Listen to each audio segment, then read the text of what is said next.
Bonjour, vous allez bien? Alors, moi je vais très bien par la grâce de Dieu. La dernière vidéo, je vous parlais un peu du mariage. Je vous ai un peu, un tant soit peu, expliqué ce que c'était que le mariage. Parce que la plupart des Africains pensent qu'ils sont mariés parce que ce soit l'homme ou la femme. Parce qu'il y a aussi des hommes qui sont avec des nulades. Hein. Il y a des hommes qui sont vraiment de bons maris, de bons chefs, mais qui ont épousé des nulades.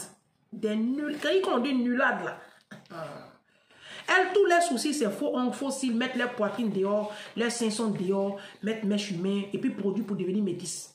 Et puis payer le dernier iPhone, et puis les Mac. Elles vivent au rythme des blogueurs, des influenceurs sur la toile. Ça, c'est femmes aussi. Et il y a des hommes qui ont ce genre de femmes. Elles, c'est grosses fesses. Elles, tant qu'elles ont grosses fesses, elles sont jolies, jolies petits nez. Elles pensent que c'est ça l'essentiel. Il y a des hommes aussi qui ont fait cette erreur-là, de penser que le physique seul suffisait pour leur asseoir une certaine stabilité sociale. Aujourd'hui, ils se sont rendus compte que ces femmes-là, mais c'est des tonneaux vides. C'est des femmes qui ont du sable à la place du cerveau. Et ces femmes-là sont des briseuses de destinée. Elles ne peuvent pas te faire évoluer. Elles ne peuvent pas te faire évoluer. C'est des femmes, chaque fois, elles vont te dire, allons, on va marabout. Allons, on va marabout. Et le marabout, là, il peut faire ça pour toi. Il va faire comme ça pour toi. C'est ce genre de femmes-là. C'est des femmes briseuses de destinée. Et ça existe dans la communauté africaine. Il y en a même tellement. Oui, il y a beaucoup d'hommes africains qui souffrent de cela. Quand j'ai fait les dots exhaustives, il y a un Gabonais qui m'a contacté, il vit au Canada. Sa femme, elle a un HPD. Hein. La femme, elle a étudié, elle a fait bac plus même. Ils sont là-bas au Canada. Il est tellement amoureux de sa femme. Cette femme-là l'a poussé à s'endetter et puis à aller faire dot au Gabon. 60 000 $. Le mariage a duré 5 ans. Ils ont divorcé. Ça y est, le mariage, la dot et le mariage civil ont coûté 60 000 $. Vous m'appelez ça des épouses. Donc les hommes aussi sont confrontés à cette catégorie de médiocrité. Donc il n'y a pas que les femmes qui... Je ne défends pas que la cause des femmes. Mais comme c'est plus visible pour la femme parce que qu'on le dise, c'est sérieusement, les hommes africains, vous êtes très méchants. À 97%, vous êtes des démons, vous êtes des sorciers. Mais les femmes africaines n'ont pas compris leur valeur. Elles n'ont pas compris elles sont une perle. Elles n'ont pas encore compris ça parce que c'est l'éducation. C'est comme ça on nous a éduqués en Afrique. On nous a formaté dans le système de pensée. Nos mamans nous ont dit que, foyer là, c'est pas facile, il faut attraper ton cœur. Et puis, on a vécu dans des foyers où on voyait nos tantes se faire tromper matin, midi, soir, par leur mari, ils font enfant dehors, et puis elle est là. Donc, c'est notre standard, c'est le modèle qu'on a reçu. Donc, quand on grandit, on devient des femmes adultes. Quand on rentre dans des relations, ben, on accepte tout et n'importe quoi, puisque c'est dans ça qu'on a grandi. C'est ça l'éducation. Vous comprenez? Et c'est dommage. Maintenant, nous, la jeune génération, là, on doit redéfinir les standards. Surtout pour nos filles, pour nos petits garçons. Apprenez à vos enfants, à vos petits garçons, à respecter leur femme, à respecter la femme. En quoi faisant, à la maison, confiez-leur les tâches ménagères. À la maison, le petit garçon n'est pas en haut de la petite fille. Ils doivent avoir les mêmes droits et les mêmes devoirs. Si. Vous avez compris? Et puis toi, madame, il ne faut pas accepter que ton mari te parle n'importe comment. Parce que quand tu lui acceptes ça, tu envoies un message comme ça à tes enfants. Il y a une abonnée qui m'a appelé de l'Allemagne. Sa fille lui a dit qu'elle ne va jamais se marier. Pourquoi? Parce qu'elle vit dans un foyer toxique. Et chaque fois, elle voit son papa maltraiter sa maman. Et la petite, aujourd'hui, elle est braquée. Elle dit, maman, je ne vais jamais me marier. Vous voyez la parole qu'un enfant confesse de sa bouche. Et là, comment elle déclare la parole. Et ça, le diable va prendre cette parole pour le lui rappeler plus tard. C'est comme ça que Satan travaille. Satan travaille avec nos propres confessions. Demain, sa vie sera bloquée avec les hommes. Elle ne comprendra même pas. Mais parce qu'elle a déclaré la parole. Dans le monde spirituel, là, le diable a pris. C'est de la faute à qui? De sa mère qui accepte de vivre dans un foyer toxique. Regarde l'image qu'elle envoie à son enfant. Je préfère vivre seule, sans un homme. Et puis ma fille est équilibrée. Que de vivre avec un homme qui lui rappelle sans cesse qu'elle est une merde. Bienvenue sur mes pages. Aujourd'hui, on va parler de la séparation de biens. Alors, dans la communauté africaine, la séparation de biens est souvent très mal perçue. On se dit séparation des biens, ça veut dire que le monsieur, il n'aime pas. Ça veut dire qu'il n'aime pas. Oui, à l'époque, hein, dans nos communautés africaines, c'est l'homme qui a le travail, qui a le pouvoir, qui a l'argent. Donc, c'est lui qui ramène tout, c'est lui qui fait tout. Donc, c'était avantageux, c'était. Les données ont changé aujourd'hui. C'était avantageux pour le couple, pour la femme, d'aller pour ce système matrimonial-là. Mais aujourd'hui, là, ce n'est plus d'actualité. Parce qu'il y a beaucoup de femmes qui m'appellent ici, elles pleurent. Le monsieur allait prendre crédit.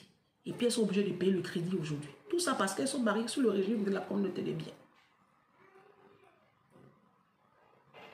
Alors, c'est quoi le régime de la séparation de biens? Je vais lire. Hein.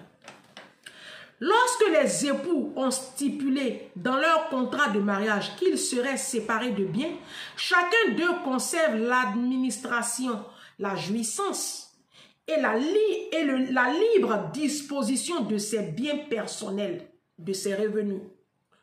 Chacun d'eux reste seul détenu des dettes nées en sa personne avant ou pendant le mariage. Qu'est-ce qu'un contrat de mariage en séparation de biens? Le contrat de mariage, le contrat de la séparation des biens consiste à ce que les deux époux demeurent propriétaires des biens respectivement acquis avant et pendant le mariage. Autrement dit, cela signifie que les époux n'ont pas de biens en commun. Alors, c'est un peu, il faut comprendre, hein, le mariage, en fait, c'est l'union entre deux personnes. Je vais bien vous faire comprendre la chose. Quand on se marie, on a des projets en commun. D'accord? Et j'ai déjà fait une vidéo où j'ai dit, quand vous rentrez, vous êtes en couple aujourd'hui avec un homme, que ce soit mariage, séparation, communauté de biens, il est primordial que vous ayez un pot commun et que vous n'ayez pas des comptes, le compte en commun, c'est très dangereux. Le compte en commun, ça envoie toujours des palabres dans le couple. Parce que toi, la femme, tu n'es pas libre de faire ce que tu veux avec l'argent. L'homme également, et ça envoie des problèmes dans le couple. Ça, on le voit tout le temps. La séparation, chacun gère son compte et puis vous ouvrez un pot commun où chacun déverse de l'argent dessus, préalablement défini. Vous vous asseyez, vous discutez, vous définissez un peu les charges et les dépenses de votre ménage. Et puis si c'est par exemple, je prends un exemple, si c'est 2000 €, si c'est moitié-moitié, chacun met 1000 € sur le pot commun. Si l'homme est assez un homme pour dire non, je ne peux pas faire moitié-moitié avec ma femme parce que je reste quand même le chef. La femme verse 40%, l'homme verse 60%. En tout cas, moi, dans mon cas, ce sera ça. Moi, pour rien au monde, je fais moitié-moitié avec un homme. Moi, je veux un mari dans ma vie, je veux un chef. Tu restes mon chef. Donc, si tu veux rester mon chef, il faut que tu prennes 60%, je prends 40%. Là, tu es mon chef. Ça, c'est moi. Hein. Maintenant, quand vous finissez de faire ça, chacun dispose de son argent. Et puis, en fait, ici, dans cette vidéo, au niveau de la séparation de biens, ce n'est pas que madame fait des choses dans le dos de son mari. Hein. Quand tu vis avec un homme, vous formez une seule chair. Donc, tu ne peux pas faire des choses, tu ne peux pas entreprendre des choses sans en aviser ton mari, même si vous êtes en séparation de biens. C'est très malsain, c'est pas bon. Le fait d'être en séparation de biens, ça ne te donne pas le droit de faire des choses dans le dos de ton mari. Ça aussi, c'est pas sain. Vous n'êtes plus un couple en ce moment-là. Donc, le fait que vous soyez en séparation de biens, chacun a son argent, vous faites un pot commun. Et puis, ça protège aujourd'hui beaucoup les femmes. Et puis, surtout, c'est bénéfique pour... quand l'homme est dans les affaires, quand ton mari fait des affaires, il brasse beaucoup d'argent, il fait la séparation de biens. Et vous allez voir les grands là, les grands artistes, les grands hommes politiques, ils font souvent la séparation de biens. Les hommes politiques, les gens qui sont dans l'entrepreneuriat, qui brassent beaucoup d'argent, ils sont souvent pour la séparation de biens. Parce que quand il y a faillite au niveau de leur entreprise, on ne saisit pas tous les biens du couple. Ça protège les enfants et la femme. Magic System, le lead vocal du groupe Magic System, Assalfo, quand il s'est marié à l'époque en Côte d'Ivoire, moi je me rappelle de cette vidéo-là, les gens ont jasé. Il a opté pour la séparation des biens avec sa femme, Moya. Les gens ont crié, ouh, mais Magic System, vous ne pouvez pas s'enlever. Ça protège son épouse. Parce que demain, s'il est attaqué en justice pour une raison X ou Y, si lui, ses biens peuvent être attaqués par la justice, sa femme est protégée. Ici en France, Magic System, il y a beaucoup de maisons. Il a acheté des appartements en France. Je le sais parce que je coiffais une dame à l'époque à Suresnes, à Suresnes dans le 92, qui connaît un peu sa femme. Sa femme a beaucoup d'appartements qui portent son nom. Vous comprenez? La séparation des biens est importante dans ce domaine-là. D'autant plus qu'en Afrique, nos familles en Afrique sont des sauvages. Nos belles familles là. Si. Quand tu perds ton mari comme ça, ils vont venir tout ramasser. C'est dans ça, séparation des biens. Et la séparation des biens te pousse, toi, la femme, à entreprendre, à travailler, à être indépendante. Ça, c'est bon pour les femmes qui ont l'argent. Là, la séparation des biens, là, c'est bien pour une femme qui est financièrement indépendante. Quand tu es financièrement indépendante, il faut te marier sous le régime de la séparation des biens. Ça te protège. Parce que les hommes africains sont très méchants. C'est eux qui savent faire enfants dehors. Quand tu as fait tes 10 000 enfants dehors, là, le jour où tu fermes les yeux, là, il faut savoir ce que tu laisses à tes enfants. Parce que ce que moi j'aurais souffert pour avoir, là, c'est pas ça, je vais venir partager avec tes enfants bâtards. Là. Je ne suis pas ça. Je ne suis pas ça. Protégez-vous, mesdames. Alors, vous qui êtes ici à la diaspora, mais c'est pour vous-même la séparation des biens. Ah, moi, je vous parle. Vous qui êtes ici à la diaspora, là, réfléchissez. Réfléchissez très bien avant de vous marier sous le régime de la communauté des biens. Et vous qui êtes même marié déjà sous le régime de la communauté des biens, là, si ton mariage a déjà, je crois, c'est 1 an, non? Ici en France, je sais pas. Si ton mariage a déjà quelques temps, va te renseigner, entends-toi et ton mari, et puis allez changer votre contrat de mariage. Vous savez dans quoi vous êtes. C'est pas mieux, vous allez vous protéger. Parce que vos maris, là, ils vont prendre crédit. Et puis demain, tu te rends compte que ton mari a pris crédit. Et ça t'implique toi. C'est ça le danger. Parce que nos hommes, là, ils n'ont rien dans la tête. Eux, tout ce qui est dans la tête, là, c'est le paraître, le matu vu, les gros funérailles, et puis défiler en Afrique. Donc, ils sont surendettés. Ils sont affichés ici, dans les institutions de banque, là. Ils sont surendettés. Et demain, ça pèse après sur vous. Ils vont même prendre crédit de voiture. Et tu te rends compte que ton mari a pris crédit de voiture. Je reçois tellement d'histoires comme ça. Donc, la séparation de biens, oui, c'est important à ce niveau-là. Et puis moi, personnellement, je n'ai pas envie de rendre des comptes à un homme. Je ne suis pas une gamine. Je travaille, j'ai mon argent, je veux en disposer comme bon me semble.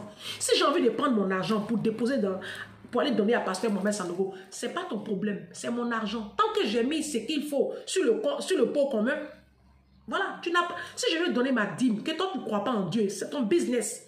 Moi, je donne ma dîme dans ce que je gagne. Tant que ce qu'on a prédéfini ensemble sur le pot commun, je respecte. Parce que c'est ça aussi. Tu es libre. Des fois, tu es dans des foyers où tu es chaque fois obligé de te justifier avec ton mari, obligé de mentir, faire des micmacs. Non, je n'ai pas envie de tout ce tohu-bohu là. Non, je suis libre, je suis une personne. Voilà. Et une adulte, je veux être libre de disposer de mon argent comme bon me semble. Si je veux prendre mon argent pour aller jeter dans la Seine, ce n'est pas ton problème. Tu ne vas pas venir me dire ici ce que je dois faire mon argent. D'accord? Le compte qu'on a ouvert ensemble là. Moi, je mets ma part dessus. Toi, tu mets ta part dessus. Et puis, les factures passent. Tout passe. Notre compte épargne est assuré. L'avenir de nos enfants est assuré. Voilà. Voici l'avantage de la séparation du bien. Quand demain, ton mari s'en va faire n'importe quoi, ça n'engage que lui. Et s'il y a huissier là, c'est lui. Toi aussi, toi la femme aussi, si tu allais faire n'importe quoi, s'il y a huissier, c'est toi. Tu ne vas pas venir faire chier enfant des gens. Maintenant, quand je vous ai défini le mariage, j'ai parlé d'assistance. J'ai parlé voilà, les époux se doivent assistance mutuelle. Voilà, vous restez des époux. Donc, quand l'autre traverse des difficultés, l'autre est là pour soutenir. Ça n'exclut pas. D'accord? Mais ça responsabilise les époux. Parce que la communauté des biens, ça fait que nos hommes là sont très à l'aise. Ils sont beaucoup à l'aise. Et vous savez de quoi je parle. Donc, mes très chères sœurs, mes filles, mes nièces, vous qui écoutez cette vidéo, désormais là, quand vous voulez vous marier là, allez vous marier sous le régime de la séparation des biens. Ça vous protège. Ça protège vos enfants, ça protège vos droits. Et ça vous rend leader. Ça vous donne un mindset. Ça vous permet d'être beaucoup plus responsable. Vous n'êtes pas sous la coupole d'un homme. Vous n'êtes pas infantilisé dans le foyer. D'accord? Parce que nous sommes tous des personnes adultes et responsables. On se dit à très bientôt. pour une série de vidéos. Ciao.